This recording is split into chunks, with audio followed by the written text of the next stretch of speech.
రాకాలోకంకి స్వాగతం. ప్రధానమంత్రి నరేంద్ర మోదీ ఒకే దెబ్బతో అనేక పిట్టల్ని కొట్టడంలో, ఒకే చర్యతో అనేక లక్ష్యాల్ని సాధించడంలో ఉద్దండులు, మల్టీపర్పస్ బహుళార్థ సాధకత ఆయన యొక్క వ్యూహాల యొక్క ప్రత్యేకత.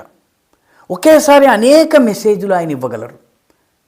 ప్రధానమంత్రి జనవరి 2 నుంచి జనవరి 4 వరకు లక్షద్వీప్ ఐలాండ్స్లో పర్యటించారు.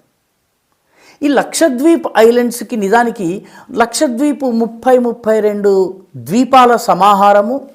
కొచ్చి నుంచి, కేరళ రాజధాని కొచ్చి నుంచి దాదాపు 480 కిలోమీటర్లు సముద్ర మార్గాన ప్రయాణం చేస్తే, విమానం ద్వారా వెళ్ళినట్లయితే అక్కడ ఒక 32 విసిరేసినట్టుగా ఉన్నటువంటి ద్వీపాల సమాహారం. అందులో 12-15 ద్వీపాలలో జనావాసం ఉండదు. మొత్తము జనాభా హైదరాబాద్ మున్సిపల్ కార్పొరేషన్ GHMCలోని ఒక వార్డు జనాభా కన్నా తక్కువ. దేశంలోని అతి చిన్న లోకసభ కాన్స్టిట్యున్సీ, 1,00,000 కన్నా తక్కువ ఓట్లు ఉన్నటువంటి లోక్సభ కాన్స్టిట్యున్సీ లడాఖ్ తర్వాత అతి తక్కువ జనాభా ఉన్నటువంటిది ఏదన్నా ఉన్నట్లయితే అది లక్షద్వీప్ మాత్రమే. లడాఖ్లో 60-70 వేలు మాత్రమే ఉంటుంది. సో ఈ ద్వీపానికి ప్రధానమంత్రి 2 రోజులు కేటాయించారు. తమాషా ఏంటంటే అక్కడ ఆయన వెళ్ళి చేసింది ఏంటి 2 రోజుల్లో అంటే, కొచ్చి నుంచి లక్షద్వీప్లో ఉన్నటువంటి కవరాట్టి ఐలాండ్ దాకా, అది రాజధాని. దానికి ఆ కవరాట్టి వరకు ఉన్నటువంటి ఒక సబ్మెరీన్, సముద్రంలో ఉన్నటువంటి ఆప్టికల్ ఫైబర్ లైన్ని ఇనాగరేట్ చేయడానికి వెళ్ళారు. నిజానికి దానికి ప్రధానమంత్రి వెళ్ళనక్కర్లేదు. రెండవది 5 అంగన్వాడీలు. లక్షద్వీప్లోని 5 ద్వీపాలు ఆండ్రోత్, చెట్లాత్, కడ్మత్, అగాట్టి, మినికాయ్. మిగతా ద్వీపాలన్నీ ఒకవైపు ఉంటాయి, మినికాయ్ కొంచెం దూరంలో ఉంటుంది. ఈ ద్వీపాల్లో 5 అంగన్వాడీ సెంటర్స్ని ఇనాగరేట్ చేయడానికి ప్రధానమంత్రి వెళ్ళారు.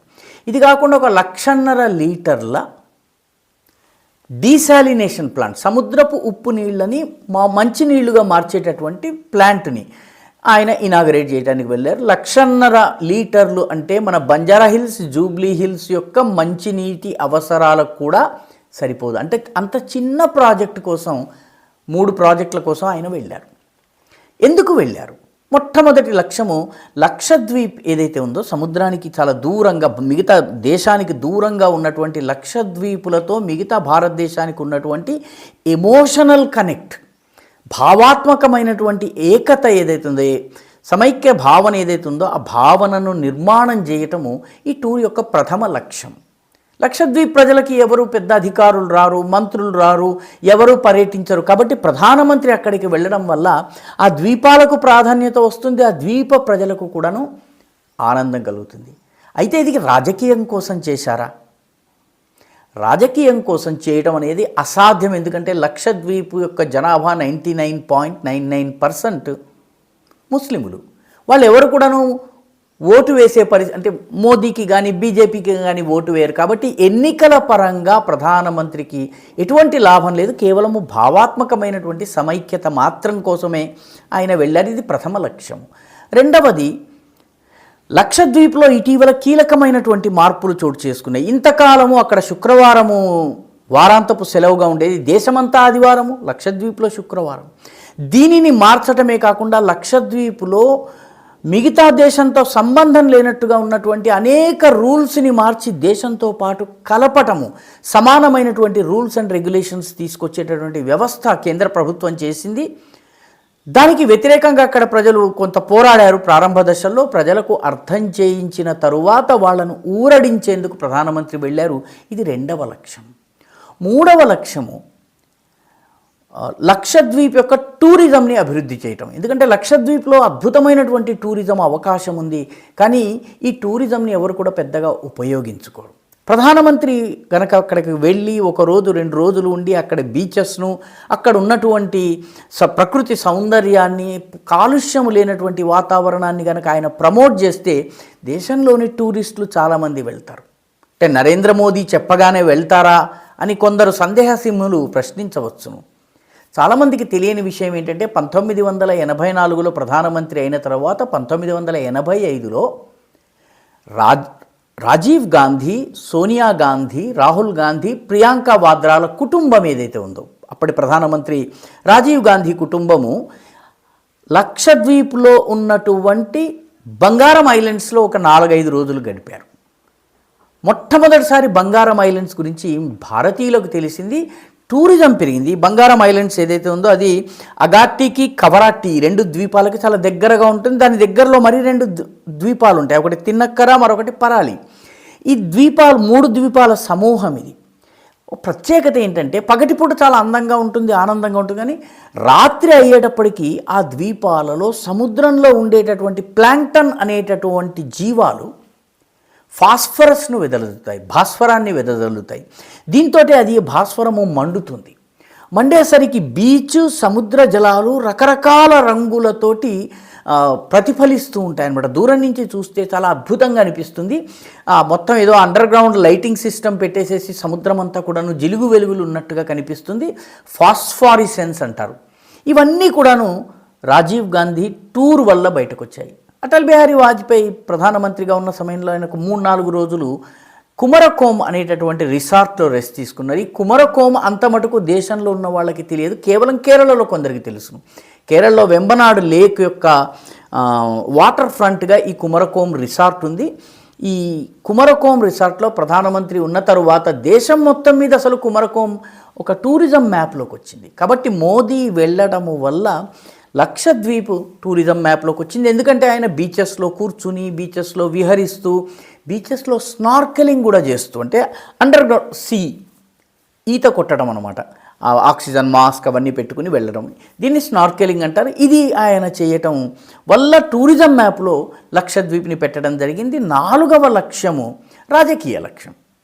రాజకీయ లక్ష్యం ఏంటంటే రాహుల్ గాంధీ 6,000 కిలోమీటర్ల పర్యటన చేయబోతున్నారు. రాహుల్ గాంధీ గారు ఏ రకమైనటువంటి ఆహారం తింటారు, ఆయన కండలు ఎలాగున్నాయి, ఆయన బస్కీలు ఎలా తీస్తారు, దండ బైఠక్లు ఎలా చేస్తారు, ఆయన ఫిజికలీ ఎంత ఫిట్, ఆయన ఎంత 55 ఏళ్ళు వచ్చిన ఆయన ఎంత యూత్ చెప్పేటటువంటి ఒక ప్రచారం ప్రారంభమైంది. మోదీ వృద్ధుడు, రాహుల్ గాంధీ యువకుడు, 54-55 ఏళ్ళు వచ్చినా సరే ఇదొక ప్రచారం జరుగుతోంది. కాబట్టి ప్రధానమంత్రి స్నార్కెలింగ్ చేయటం ద్వారా, అండర్ సీ డైవింగ్ చేయటం ద్వారా తన యొక్క యాక్టివ్నెస్ని చూపించుకున్నారు. భారతదేశ ప్రధానమంత్రుల్లో ఈ రకమైనటువంటి అండర్గ్రౌండ్ ఈ స్నార్కెలింగ్ చేసినటువంటి మొట్టమొదటి ప్రధానమంత్రి. కాబట్టి పొలిటికల్ ఎయిమ్ కూడా ఆయన ఉంది. 5వది చిట్ట చివరిది అతి ముఖ్యమైనది. ప్రస్తుతం మనకి మాల్దీవ్స్కి మధ్య కొంత ఘర్షణ వాతావరణం ఉంది. మాల్దీవ్స్లో ఇప్పుడు వచ్చినటువంటి ప్రభుత్వము, మహమ్మద్ మొయిజు నాయకత్వంలో వచ్చినటువంటి ప్రభుత్వము చైనా అనుకూలం. అది మాల్దీవ్స్లో ఉన్నటువంటి భారతీయ సైనికుల్ని వెళ్ళిపోవాలి అని చెప్పి చెప్తోంది. మొత్తం మాల్దీవ్స్లో ఉన్నటువంటి సైనికులు 77 మంది. అక్కడ మన డోర్నియర్ ఎయిర్ క్రాఫ్ట్స్ ఉంటాయి. అక్కడ ఉన్నటువంటి మాల్దీవ్స్ ప్రజల సహకారం కోసం మనం అక్కడ ఉంటాము. 2014 నుంచి 2019 వరకు మనము దాదాపు 1000 యాక్టివిటీస్, అంటే ఈ డోర్నియర్స్ని ఉపయోగించి మన సైనికులు అక్కడ తక్షణము పేషెంట్లను తరలించటము, లేకపోతే ఆరోగ్య మెడిసిన్స్ని తీసుకొచ్చి ఇవ్వడము, లేకపోతే మిగతా పనులు చేయటం కోసము 1000 సార్టీస్ చేశారు.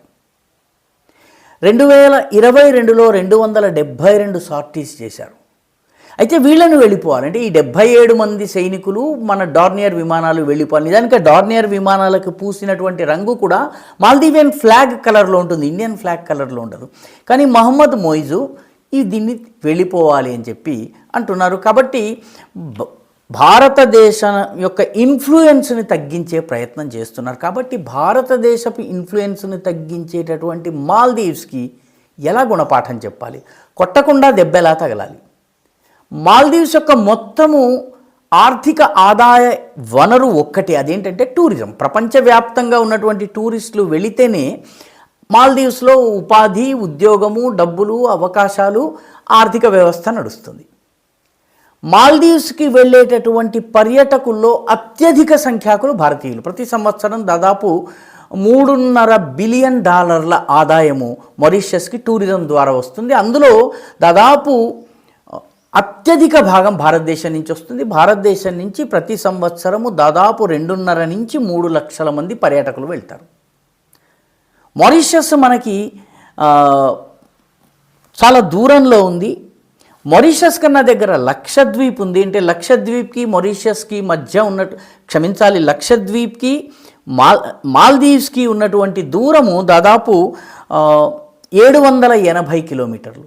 కాబట్టి తక్కువ దూరంలోనే మనకి మాల్దీవ్స్ కన్నా కూడాను అందమైనటువంటి బీచెస్ ఉన్నాయి. కాబట్టి మాల్దీవ్స్కి వెళ్ళనవసరం లేదు, లక్షద్వీప్కి వెళ్ళండి అన్నటువంటి సూచన ద్వారా లక్షద్వీప్ యొక్క ఆర్థిక వ్యవస్థను దెబ్బతీసేందుకు, లక్షద్వీప్ యొక్క టూరిజం ఇండస్ట్రీని దెబ్బతీసేందుకు ప్రధానమంత్రి నరేంద్ర మోదీ లక్షద్వీప్కి వెళ్ళడమే కాక దీనికి అందరూ రావాలని పిలుపునిచ్చారు. సహజంగానే చాలామంది ఇప్పుడు దగ్గరలో ఉంది, ఒక 800 కిలోమీటర్లు తక్కువ ప్రయాణం చేస్తే సరిపోతుంది, 400 కిలోమీటర్ల ప్రయాణం కొచ్చి నుంచి, కాబట్టి ఈజీగా వెళ్ళి రావచ్చును. మన దేశం కాబట్టి మనకి పాస్పోర్ట్లు మిగతా తలనొప్పులు ఉండవు. కాబట్టి వెళ్దాం అనుకునేటటువంటి వాళ్ళ సంఖ్యను పెంచి మాల్దీవ్స్ యొక్క టూరిజంలో ఒక 20% డెంట్ చేసినా కూడాను ఆ దేశ ఆర్థిక వ్యవస్థ పైన ఆ మేరకు ప్రభావం పడుతుంది.